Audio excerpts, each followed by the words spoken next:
여러분 안녕하세요. 이번 주제는 유럽 세계의 팽창 그 첫 번째 시간입니다.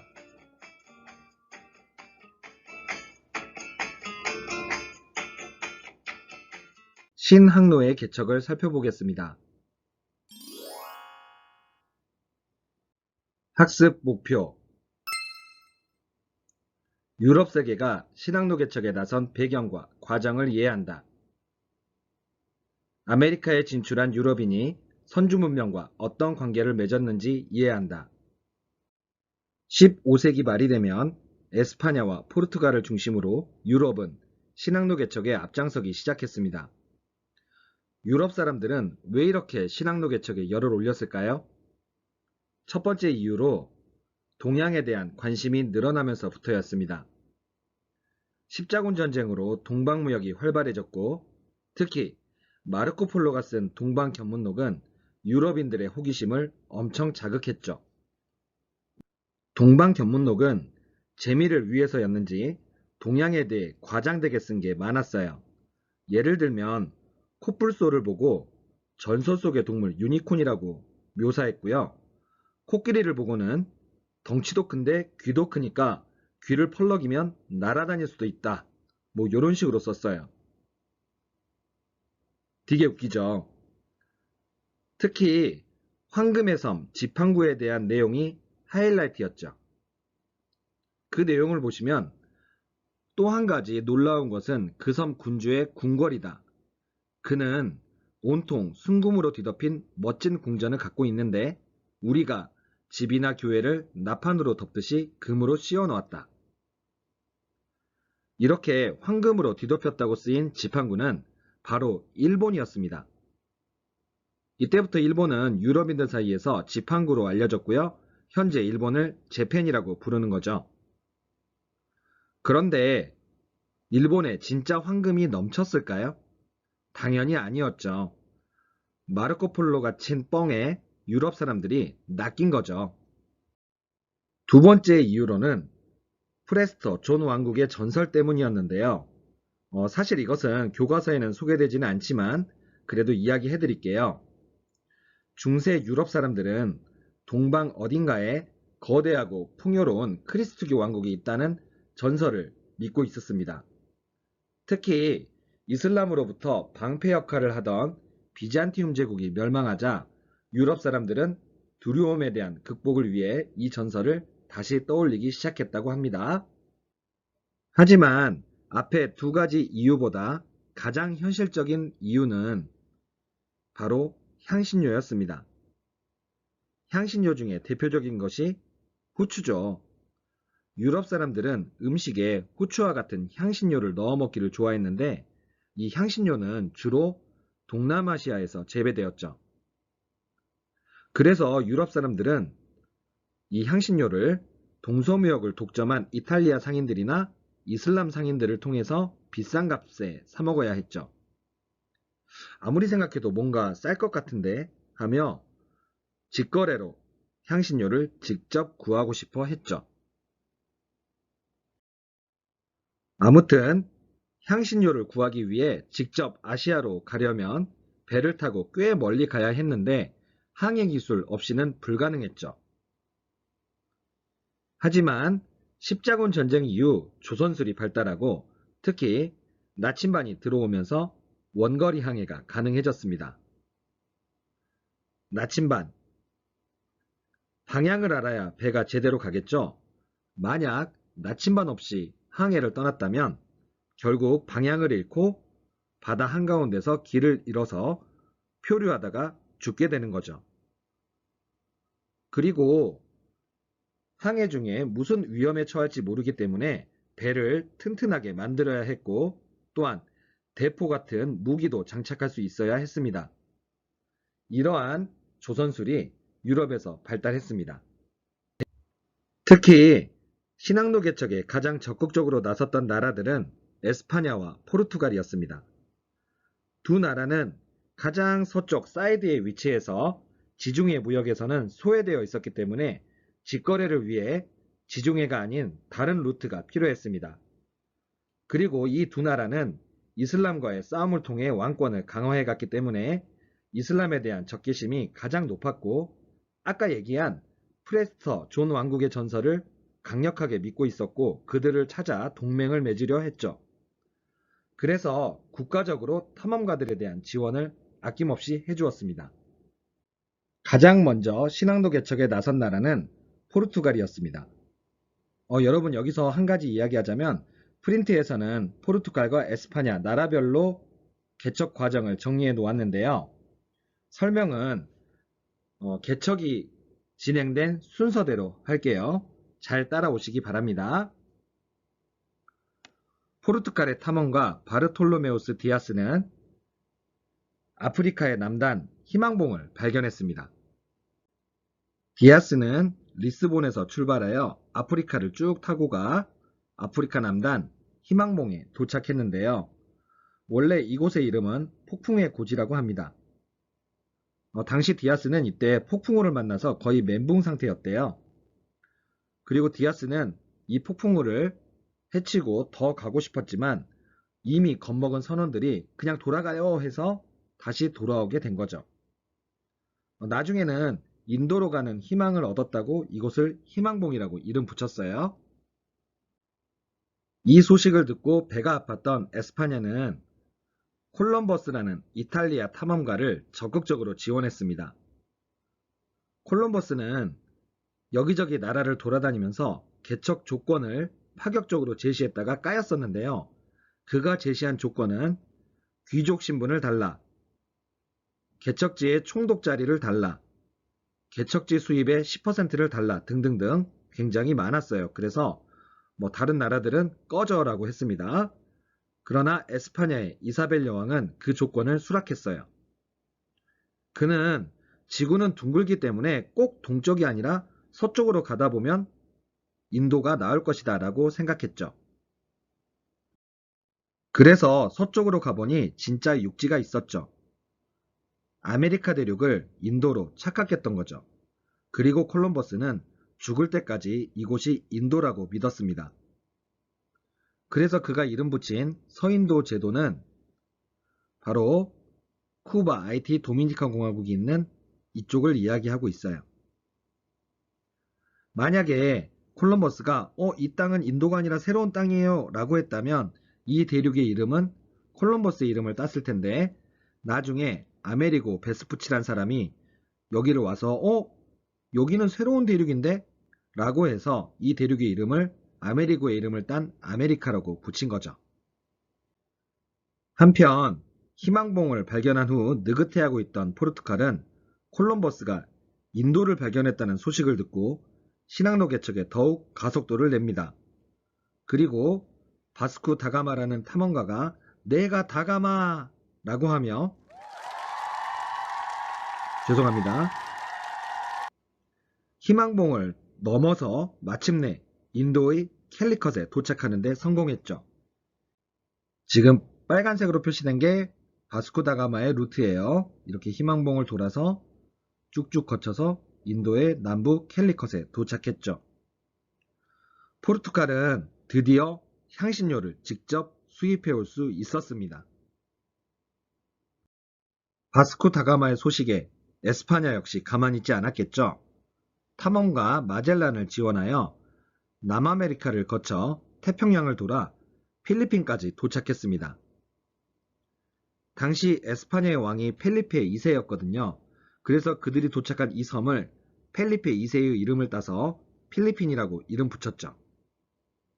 하지만 필리핀에서 마젤란은 원주민의 공격을 받아 죽어버렸고요. 여기서 살아남은 일행이 에스파냐로 돌아오는데 성공하면서 지구가 둥글다는 사실이 입증되었습니다. 세계 최초로 세계 일주에 성공한 거죠. 마젤란 일행의 루트인데요. 특히 남아메리카 최남단 마젤란 해협을 보시면 그들은 이곳을 지나갈 때 엄청 빡셌다고 해요. 그래서 여기를 우여곡절 끝에 통과를 했는데 그 뒤로는 잔잔한 바다가 계속 펼쳐졌던 거죠. 그래서 이 바다의 이름을 와, 참 평화롭다 라는 뜻으로 퍼시픽, 태평양이라고 불렀습니다. 지금까지 선생님이 이야기한 탐험가들의 항로예요. 그냥 한번 살펴보고 넘어가세요. 신항로 개척은 유럽뿐만이 아니라 전 세계적으로 영향을 끼쳤는데요. 교역망의 확대가 바로 그것입니다. 유럽 사람들은 지중해에서 점차 대서양으로 눈이 확대되었고요. 특히 아메리카 지역에서 생산된 은을 가지고 아시아나 다른 지역의 교역을 막 하러 다니면서 전 세계의 교역망이 은으로 통합되게 되었습니다. 유럽은 유럽, 아프리카, 아메리카를 연결하는 삼각무역을 전개해 갑니다. 삼각무역은 아프리카의 흑인 노예를 이용하여 아메리카에서 자원을 캐다가 유럽에서 모직물 등의 제품을 만드는 형태입니다. 그리고 은이나 모직물을 가지고 아시아에서 향신료, 비단, 차 등을 가져왔죠. 지금 도표는 신항로 개척 전과 후의 도표인데요. 이전에 비해 굉장히 복잡해졌죠. 특히 아메리카에서 플랜테이션 작물을 재배했는데요. 플랜테이션 농업에서 핵심은 값싼 노동력이죠. 이 노동력을 아프리카 노예들을 활용하였죠. 특히 아프리카 쪽 루트를 개척한 포르투갈은 아프리카 노예를 팔아서 돈을 챙기기도 했어요. 이 그림은 유럽 무역선의 맨 밑칸의 모습이에요. 자세히 보시면 사람들이라는 걸 알 수 있는데요. 이렇게 아프리카 사람들을 화물처럼 빼곡하게 실어 날라 노예로 팔아먹었죠. 바로 이런 식으로요. 유럽 사람들 참 잔인하죠. 당시 노예 무역선을 다룬 아미스타드라는 영화가 있는데 그 장면의 일부를 보고 갈게요. Dios te bendice, hija. Dios te bendice. Dios os perdona y os ama a todos. Ala, ala, que Dios os perdona.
Por favor, mi princesita africana. Por favor. Enséñame mi baile.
Esta, será turista muy calma.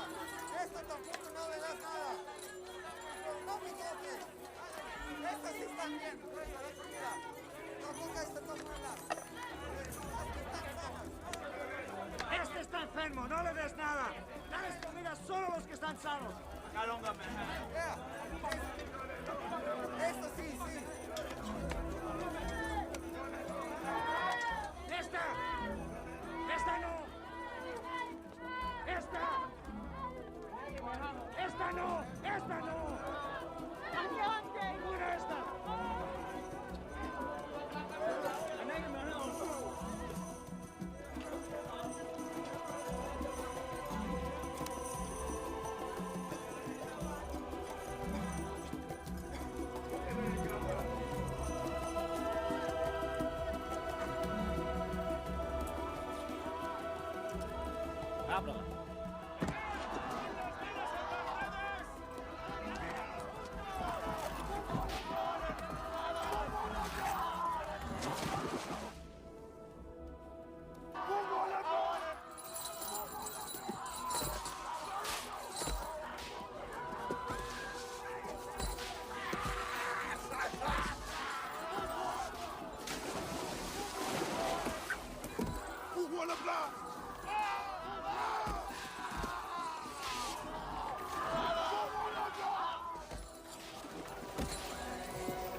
여러분 어때요? 사람을 막 가축처럼 다루고 바다에 막 던져버리고 굉장히 충격적이죠. 유럽에서는 이렇게 잔인한 방식으로 이익을 봤었는데요. 특히 이 노예를 가지고 아메리카에서 채굴한 금, 은이 유럽으로 들어오게 되면서 물가가 급등하게 되는 가격혁명이 일어났습니다. 그리고 원거리 교역이 발달하면서 돈을 가지고 다닐 수 없으니 어음이라든가 보험과 같은 금융제도가 발전하게 되면서 상업이 폭발적으로 발전하는 상업혁명 또한 일어났습니다. 이는 근대 자본주의 발전에 기여했죠. 포르투갈은 아프리카 쪽, 에스파냐는 아메리카 쪽이죠. 포르투갈은 아프리카 흑인 노예 장사를 하고 있을 때 에스파냐는 아메리카 대륙에 자리 잡고 있었던 아스텍 문명, 잉카 문명 등을 파괴하면서 식민지를 건설하기 시작했습니다. 아즈텍 문명은 멕시코 고원 일대에서 발달한 문명이었고요. 수도는 테노치티틀란이었습니다. 그림 문자와 피라미드식 신전이 있었던 문명이었죠. 이러한 문명을 에스파냐는 화포와 머스킷총을 앞세워서 침략하면서 파괴를 했습니다. 아스텍 문명은 코르테스라는 사람이 침략을 해서 파괴를 했습니다. 잉카 문명은 안데스 고원 일대, 즉 남아메리카 지역에서 발달했던 문명이고요. 수도는 쿠스코였으며 태양신전이 있었고 키프라고 불리우는 새끼줄 매듭으로 정보를 교환했던 그런 문명이었습니다. 이 문명 역시 에스파냐의 피사로란 사람의 침략으로 파괴되고 말았습니다. 에스파냐의 아메리카 문명 파괴로 아메리카 원주민들에게는 엄청난 시련이 찾아왔습니다. 인구가 급격하게 감소하게 되었는데요. 물론 정복 과정에서도 원주민들이 목숨을 잃기도 했지만 특히 천연두와 같은 유럽에서 건너온 질병으로 많은 인구가 사망하게 되었습니다. 다시 말해 이러한 질병에 대한 면역체계가 없던 원주민들은 속수무책으로 죽어나갔던 거죠. 그 도표를 보시면 멕시코 쪽은 2,500만 명에서 107만 명, 안데스 고원은 887만에서 67만 명. 이 정도면 거의 민족이 사라질 정도라고 봐도 되겠죠. 또한 원주민과 또 흑인 노예를 동원하여 막대한 금은을 채굴하고 대농장에서 사탕수수와 담배와 같은 플랜테이션 작물을 재배하게 되면서 이들은 가혹한 착취에도 시달려야 했습니다.